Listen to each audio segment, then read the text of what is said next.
So you have an important meeting, presentation, or training event that you're running, and you can't cancel it, you can't reschedule, but you're starting to get a cold. And you're worried about how on earth am I going to get through this? I can feel my voice is starting to fall apart already. Now, this happened to me last week. I started to get a cold before an important recording session. And I wanted to share today some of the things that I did that can really help you to show up, hopefully with the most optimal version of your voice, despite having a cold. So it's actually our body's reaction to the cold virus that causes the symptoms that actually really hinder our voice. When the virus invades the lining of our nose and our mouth and our throat, our body sends extra fluid and blood and immune system cells to those areas. And that's why these areas get swollen. So from a voice perspective, the vocal folds are also going to be swollen. And this is going to hinder our voice because when our vocal folds are swollen, they're going to vibrate more slowly. So they're not going to be as supple and as agile as they normally would be. They're going to vibrate more unevenly, most likely, which is what gives us that hoarseness, that raspiness, or that croakiness in our voice. You may also feel, because the vocal folds are swollen, that you just have to really kind of push the voice to get any volume out. So then add to that, and I had this too, you often get a congested nose. So you can't breathe, but also it affects the resonance in the voice. And I did a whole video on nasality last week. If you're interested, I'll put the link below. But essentially, when we have a cold, this is the kind of hyponasality. So you get that kind of stuffy, blocked sound in our voice because the nose is constricted, or the nose is blocked.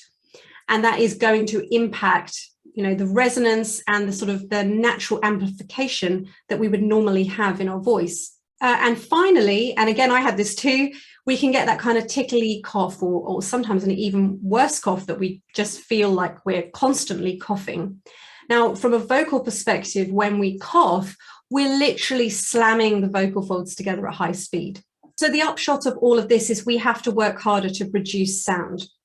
And as I say, if there's any way you can reschedule or cancel, that is always better from a voice perspective, but of course that's not always possible. And it wasn't possible for me, and I still had to go ahead with my recording session. So I'm hoping now I can give you some ideas and ways to alleviate some of the symptoms and hopefully allow you to find a little bit more ease and effort in your voice when you do come to speak. So I'm going to give you some ideas. First of all, if, let's say, your presentation or meeting is a couple of days out, and then I'm going to give you some ideas if it's, say, tomorrow morning and you're starting to get a cold now, for example. So first of all, if it's a couple of days out, there's a few more things you have to do, and hopefully you can get a little bit ahead of the cold so that you're in a better position come the day of your speaking event.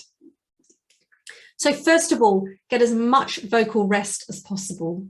And now that also includes not whispering, because some people think that whispering is vocal rest, but it's actually very constricted for the voice.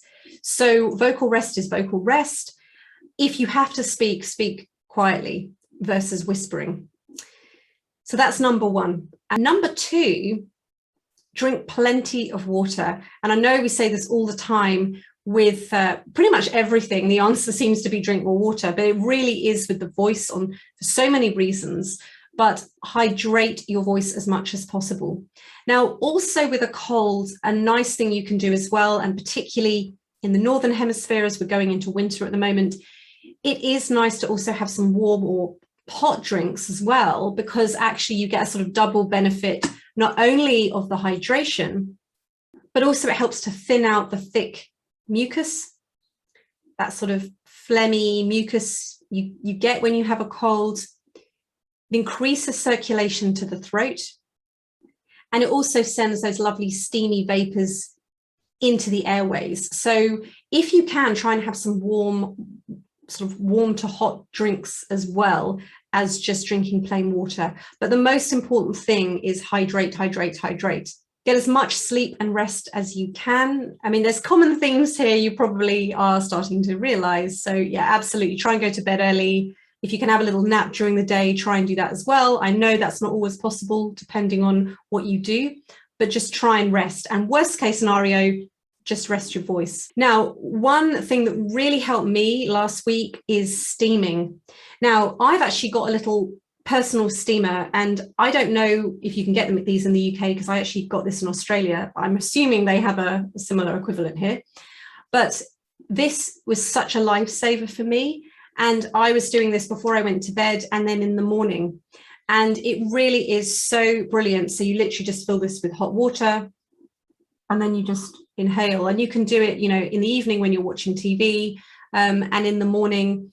Another nice thing to do as well, if you don't want to sit there with a steamer or a bowl of hot water, is just go and have a longer shower than you would normally have. And you really start to inhale the steam in the shower. But however you want to get your steam the voice. Definitely before you go to bed, and try and do it during the day as well if you can, even if it's just a shower. But just an important point to mention with that, don't put any essential oils in, just keep the water pure, because they can actually start to kind of irritate the vocal folds. So we just want pure water, steam for the voice. Now, when you feel the urge to cough, and I felt the urge to cough many times last week, if you can at all not cough, that is going to really help you, because what tends to happen is the more we cough, the more we need to cough, because we're bashing the vocal folds together when we cough, then we're irritating them more, and then we need to cough to overcome the irritation. So instead, you can either sip some water or a drink that you've got on the go, or do a hard swallow. And basically this is just put your chin to your chest and then swallow. And it's really nice because it really allows the mucus and the yuck to kind of more easily go down your throat and be swallowed. So it's a really nice way of just stopping that urge to cough. Now, of course, sometimes, we are going to have to cough, but try and minimize it as much as possible. And finally, particularly if this is a really important meeting, presentation, pitch, training event, whatever it is you're doing, you can still practice, but just practice in your head. So you can still imagine you can still read, go through your presentation, but just do it in your mind. Another nice thing you can do is actually visualize yourself speaking confidently, standing wherever you are. Hopefully, you know where you're going to be to do this, and you can really visualize yourself, what you're going to be wearing, how people are going to react to you, how you're going to be feeling. Really get into that, really get in touch with that, because what's so incredible about our mind is it really doesn't know the difference between what we imagine and what we perceive with our senses. And so if we can feed it what we want to happen, then it's really going to help us step into a much more confident place when we do come to these presentations. It's something I do a lot with my clients. I give them visualizations to work on. I do it all the time with myself. And certainly from a singing perspective, I have heard that some very famous singers literally imagine themselves singing songs to actually prepare and warm up, because you actually don't have to literally physically sing it. You can just imagine it. It's quite incredible. So you can try that, and then you don't actually have to speak to practice. Now, if your speaking engagement or commitment is tomorrow, and let's say right now you're starting to feel like you're getting a cold, and you're like, oh, I've got this big presentation tomorrow, I can't get sick. And this is how I was. Mine was about 2 days before, and I was like, I'm not getting sick. I was totally in denial about the fact I was getting a cold. But here are a few things you can do the night before and the day of that hopefully will help a lot. So as I already mentioned, steam your voice the night before, either with a bowl of hot water, if that's what you've got, or if you've got one of these, which I don't know if they sell them here, but they must do. Steam your voice is so good. Highly recommend that. Drink as much water as possible continuously, before you go to bed, and also during the day of the speaking engagement as well. Just constantly have water on the go. On the day, avoid any sort of non-essential talking, and try and avoid environments where there might be people smoking or any kind of other irritants in the air. So really just try and protect your voice as much as possible. And again, it's going to depend on what you're doing. It might not be possible, but if it is possible, just try and avoid any unnecessary irritation to your voice. Now, this is something that if you find that you're really bunged up, you're really congested in your nose, and you're struggling to breathe through your nose, you can go and get an over-the-counter nasal decongestant. These are really, really powerful and very, very effective. Just to add, I don't think it's something you want to be relying on all the time. For me, they're kind of an emergency solution. So if you've got a presentation tomorrow and you're all bunged up, because what they do is they're kind of drying out everything. So we don't really want to get heavily sort of used to using them to clear our nasal passages, but they are really good in an emergency, and you can get them so easily, supermarkets, pharmacies, everywhere. So really, really highly recommend that as a short-term solution. Another thing you can try is a saline rinse. Again, you can get these over the counter. And this will really help to wash away that thickened mucus and toxins. It will help to open up the nasal passages and also reduce that postnasal drip, which is often the thing that makes us want to cough. So anything we can do, as far as I'm concerned, anything we can do naturally is always best, but sometimes we do have to bring in the big guns and, you know, things like nasal decongestant, you know, sometimes, or cough medication, even if you're really coughing and it's really bad, sometimes we do need to bring in those other medicines. So talking about medicine, one common thing, and I'm someone that does this too, is often when we have a cold, we reach for something like a Nurofen or an ibuprofen type tablet to try and reduce the inflammation. So apart from anything else, we can actually get a good night's sleep. Now, just a little word of caution with ibuprofen type tablets from a voice perspective, because if you have high speaking demands, definitely true if you're a singer, but I'm talking specifically here for speakers. If you have high speaking demands, again, there's nothing wrong with taking it, but just try not to overdo it, and preferably try and avoid taking it on the day of your presentation, because you are more likely when you've got a cold to just put more effort into your voice to try and get the voice out. And there is an increased risk of vocal hemorrhage with ibuprofen. So we just want to be a little bit mindful. It's not don't take them, but try not to take them too much, and try to avoid taking on the day of your presentation. As I say, just because you're more likely to be working that little bit harder with your voice. And if you are someone that's talking all day, let's say, then just be extra careful and extra sort of protective of your voice. And finally, before you go into your speaking engagement, so let's say you're talking at 10 o'clock, if you can do a very short vocal warm-up, that would be really, really beneficial. I'm going to show you something now, but I do have a video with loads of warm-ups. So this will just gently get things moving, particularly if you have been silent or relatively silent for the previous 24 hours. So it just gets things moving a little bit. This is probably about as therapeutic as it gets from a voice perspective. So you only need to do this for a couple of minutes. Doesn't need to be a big thing, but I really do recommend it. Now, then if you're speaking for, say, the entire day, maybe try and do this a few times throughout the day, but just do what's comfortable for your voice. Don't push your voice, don't strain your voice.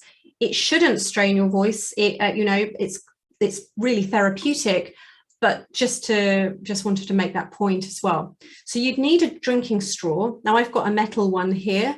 Again, you can get these really easily. And then you just need a glass of water. And all you're going to do is put the straw in the water so it just breaks the surface of the water. So you're not putting it all the way in. You're just putting it so it breaks the surface. You're going to seal your lips around the straw, and then you're just going to blow like an ooh sound. And you'll know that the air is going through the straw because there'll be bubbles. So it'll be like a... And then what you can do is just gently move your voice around. So up and down and up, a little like glide.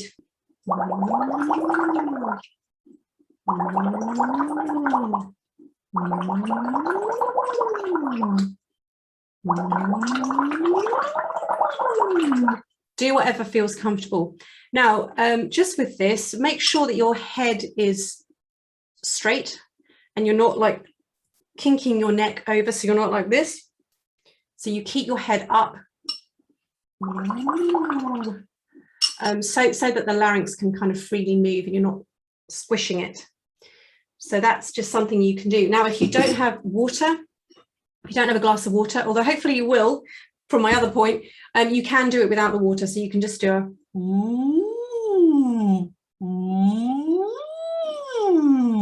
and again, just do some very simple glides. Start somewhere really comfortable, try and go up a little bit and down a little bit, and just do it for, even if it's a minute, but try and maybe do a couple of minutes. But even if it was just a minute, it will just start to kind of get the voice moving a little bit. So when you do come to speak, it will feel a little bit easier, particularly because the vocal folds are likely to be swollen and inflamed. Hopefully I've given you a few things there to think about, either if you've got a little bit more time or if it's tomorrow and you don't have very much time.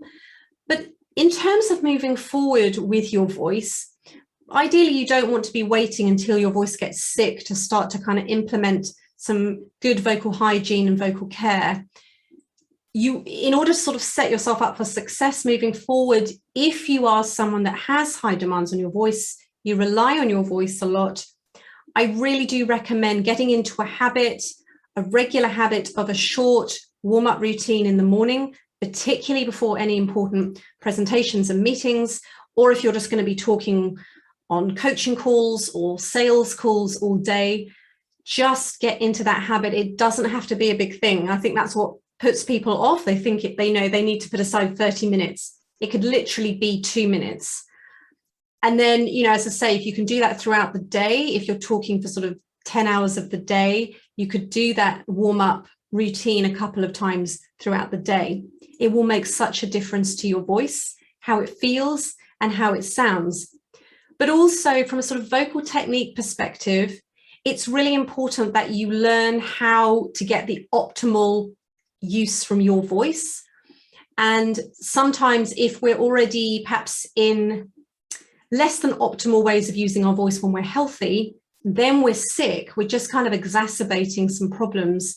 So for example, if we're someone that already kind of pushes their voice and strains and feels they have to put a lot of muscular effort and tension into their voice to be heard in a normal day, then when you're sick, it's just going to feel that much harder.